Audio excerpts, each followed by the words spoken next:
cieszyć się z małych rzeczy. Coś jest na rzeczy, bo nikt z tym nie przeczy. Bo gdy nawijam, to leci nawika prosto z serca, nie jedna linijka właśnie to potwierdza.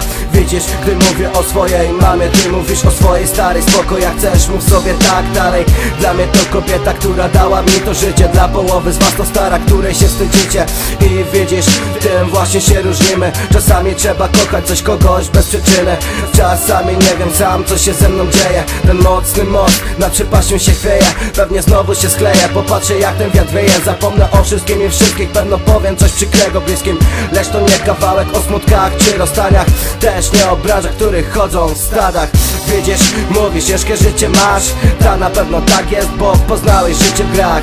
Wiesz co ci powiem, świat się zmienił brat tak, że na boiskach jest wielka pustka.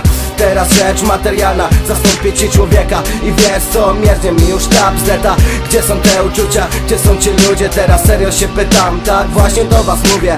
Czy naprawdę już szczere uczucia zanikły? To przykre, ale ten świat sam staje się coraz bardziej przykry. A mimo tego ja chcę żyć, mam tą wiarę. Bo wiem co chcę, to kiedyś ja tą cenę ustalę. I nie chodzi tu o szeląg czy monetę, bo to nigdy nie było i nie będzie szczere. Widzisz kilka wersów wpisanych we wierszu. Przecież zawsze wyjdzie słońce po deszczu. Widzisz, nie jeden nawija smutne kawałki, drugi znowu o miłości do małolatki. Ale wiesz co, wolę ten szczery rap. Wolę to co jest szczere, ogólnie mam tak brat. Tak, wierzę w miłość od pierwszego wejrzenia. Ale wierzę też w ludzi, ja wierzę w marzenia. Nigdy zdania nie zmieniam, wszystko jest do zyskania. Jak i stracenia, ma chwilę to ją doceniam. Tobie też życzę wiele dobrego, powodzenia.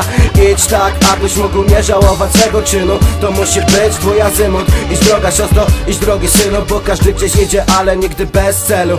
Nigdy bez celu, nigdy bez celu.